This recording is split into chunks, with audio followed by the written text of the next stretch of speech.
Hello everyone, welcome to my channel. तो मैंने एक किताब के बारे में डिस्कस किया था, don't believe everything you think.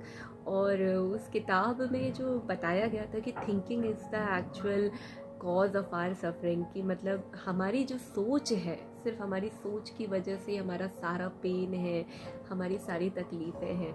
Actually में हमारे दिमाग की कोई गलती नहीं होती है, क्योंकि उसको ना बनाया ही ऐसा गया है कि वो सर्वाइवल के लिए, वो हमें एक्चुअल में हमारे प्रोटेक्शन के बारे में सोचता है।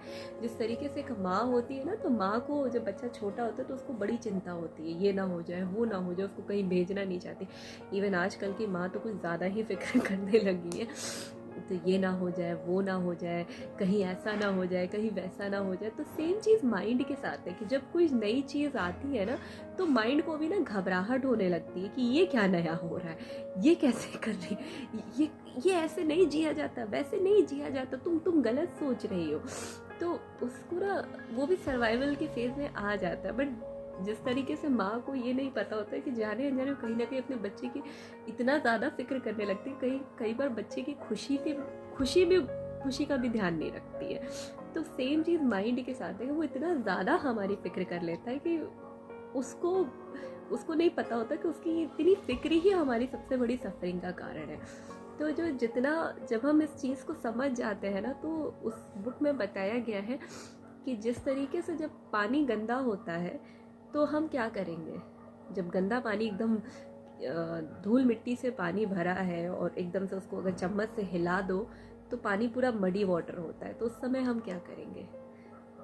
पहला ऑप्शन हो गया तो फिल्टर कर सकते हैं, या और भी कोई नया तरीका है। लेकिन पता है सबसे बेस्ट क्या है, कुछ देर के लिए अगर हम उस पानी को ऐसे छोड़ देंगे ना, तो सारी गंदगी अपने आप नीचे बैठ जाती है और क्लियर वाटर ऊपर आ जाता है। और ये हम लोग बचपन से देखा है अपने घर में। कभी नल, अब आजकल तो आरओ लग गया है, लेकिन घर में कभी नल से जब पानी पिया जाता था तो अगर मिट्टी आती थी तो क्या करते थे, थोड़ी देर के लिए पानी को छोड़ देते थे और मिट्टी नीचे बैठती थी, साफ पानी ऊपर आ जाता था। तो सेम चीज़ थिंकिंग के साथ भी है कि जब ज़्यादा थिंकिंग आए तो उस समय समझो कि पहले कि ये thinking is the root cause of our suffering. Thinking है, मतलब मेरी सफरिंग का कारण ये थिंकिंग है। तो समय उससे फाइट मत करो, थोड़ी देर के लिए उसको छोड़ दो, तो अपने आप वो थिंकिंग सबसाइड हो जाती है और हमें क्लियर माइंड मिल जाता है। और जितना ज़्यादा, जिस तरीके से पानी को, अगर पानी गंदा है उसको और ज़्यादा हम हिलाएंगे तो पानी और गंदा होगा। सेम चीज़ थिंकिंग के साथ है। अगर थिंकिंग आ रही है तो उसको सबसाइड करना चाहिए, उससे फाइट नहीं करना चाहिए। फाइट करेंगे तो और थिंकिंग आएगी। एंड तो ये चीज़ जब हम समझ जाते हैं ना, और जो नॉन थिंकिंग का स्टेट होता है ना, उफ, मैं क्या बताऊँ।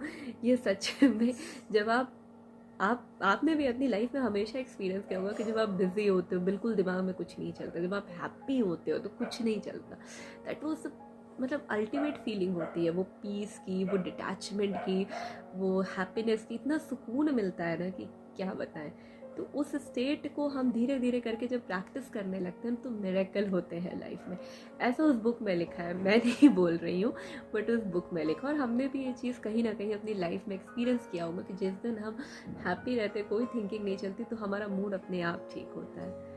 तो आई होप आप लोग को ये चीज़ समझ आई होगी, और अगर अच्छा लगा तो प्लीज़ मुझे कमेंट करके ज़रूर बताइएगा।